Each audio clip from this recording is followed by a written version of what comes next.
Bonjour à toutes et à tous et bienvenue dans les podcasts du réseau RedCap, réseau d'expérimentation et de développement en élevage caprin de Nouvelle-Aquitaine et Pays de la Loire.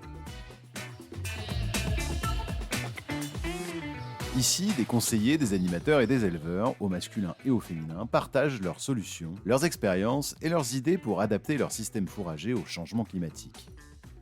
L'élevage de chèvres est au cœur de ces podcasts qui aborderont la culture des prairies, sa consommation par la chèvre et son intégration dans une rotation. En résumé, de la polyculture élevage dans un contexte de changement climatique. Aujourd'hui, nous vous proposons de réfléchir autour de la question suivante: comment mieux valoriser l'azote produite par et pour nos chèvres afin de limiter les achats en azote minéral. Deuxième partie.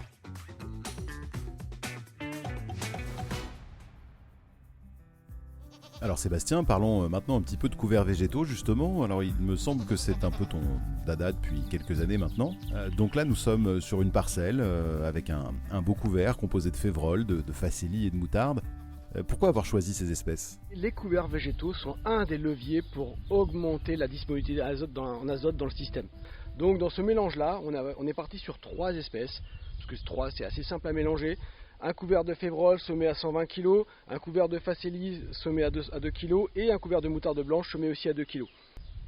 Alors on a vraiment choisi ces 3 espèces-là car elles sont complémentaires. Donc une févrole pour produire de l'azote, facélie moutarde pour occuper le terrain, gêner les mauvaises herbes, donc moins de mauvaises herbes et restructurer le terrain. Et quand est-ce que ça a été semé et qu'est-ce qui a été fait comme intervention sur la parcelle ?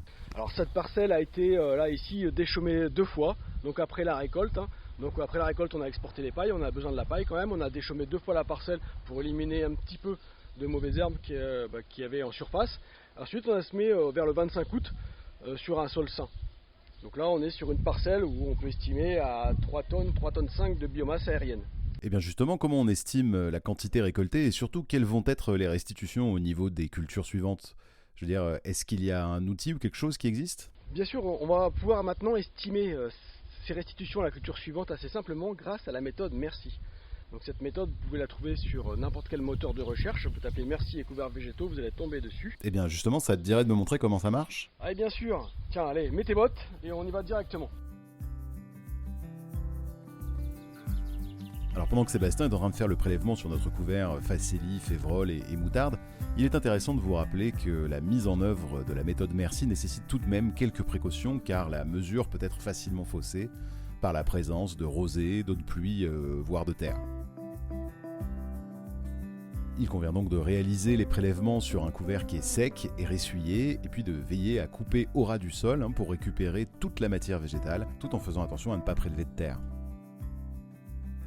Donc la période recommandée de prélèvement est donc comprise entre 11h et 16h, et l'idéal c'est de faire selon l'homogénéité du couvert, entre une ou plusieurs placettes avec à chaque fois des prélèvements sur à peu près 1 mètre carré.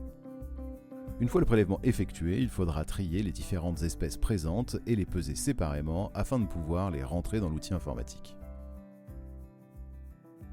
Donc on a fait le prélèvement, ça a été pesé, et maintenant on retourne au bureau avec Sébastien qui va nous montrer concrètement comment on arrive à avoir des valeurs fertilisantes avec l'outil Merci. Alors pour y accéder, il suffit de se rendre sur internet et de taper méthode-merci.fr et puis ensuite on rentre les données. Donc la mise en œuvre de la méthode est très simple. Vous allez sur internet, vous allez renseigner à peu près 10 petites paramètres d'entrée, donc qui sont très simples, qui sont votre commune, votre type de sol, la destination du couvert, s'il est fait pour être exporté, s'il est fait pour être restitué. Et vous allez saisir ce que vous avez prélevé au champ donc, en grammes par mètre carré. Donc on saisit espèce par espèce parce que derrière chaque espèce a des teneurs en azote différentes, des teneurs en carbone différentes. Donc là je saisis les différentes espèces. Donc la première espèce est la févrole, donc à peu près avec 2000 grammes par mètre carré. La deuxième espèce est la facélie avec 500 grammes. La troisième est la moutarde avec 800 grammes. Donc il suffit après de cliquer sur calculer. Et là j'obtiens un couvert en estimation qui fait 4,8 tonnes de matière sèche et qui va restituer à la culture suivante 45 unités. Je t'ai parlé que de l'azote, mais on a rajouté les restitutions aussi en phosphore, en potassium, en soufre, en magnésium. Donc ça c'est compris dans la méthode. Et on a rajouté les valeurs MAT et UFL pour les couverts, parce que ces couverts peuvent être, pourquoi pas, pâturés. Et donc, si on veut discuter avec un céréalier sur la valorisation du couvert, sur la valeur alimentaire du couvert, donc on a rajouté ces valeurs-là.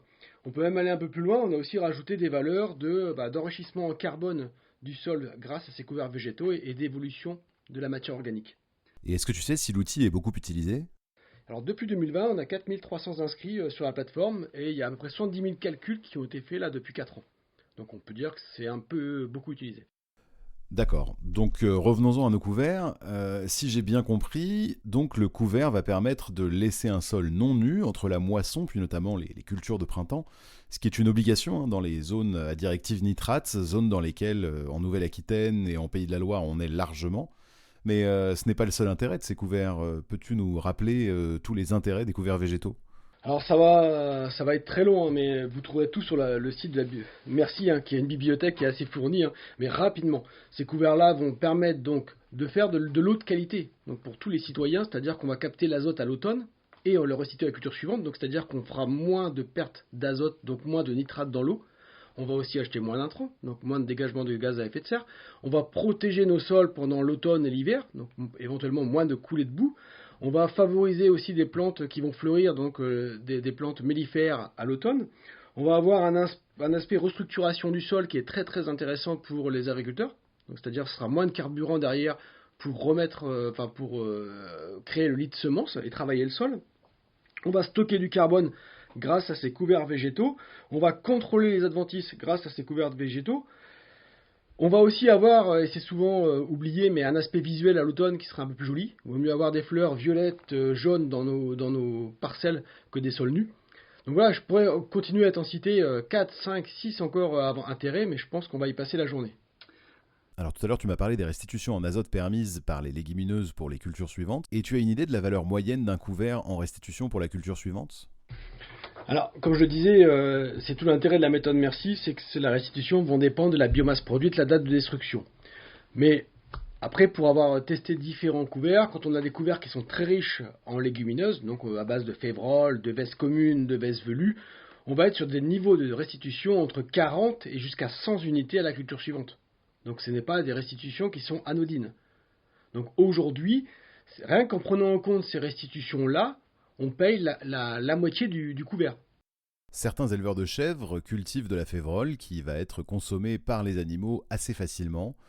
Est-ce qu'il y a des précautions à prendre si on a de la févrole à la fois dans les cultures annuelles mais également dans le couvert ? Donc actuellement, on commence à parler de rotation de couverts végétaux. C'est-à-dire qu'on va, surtout si on l'a en plus dans les cultures principales, dans la rotation, on ne va pas les mettre en couvert végétal. Et quand on ne les a pas en couvert végétal, on va alterner, par exemple, les légumineuses. On ne mettra pas tout le temps de la févrole parce qu'on peut avoir des risques à terme de maladies qui augmentent et de moindre croissance après du couvert végétal. Donc on va alterner les espèces. Donc on partira sur de la févrole une année, on mettra de la veste commune, de la veste velue une autre année. Donc on part bien aussi, comme les cultures, sur une rotation des espèces des couverts végétaux.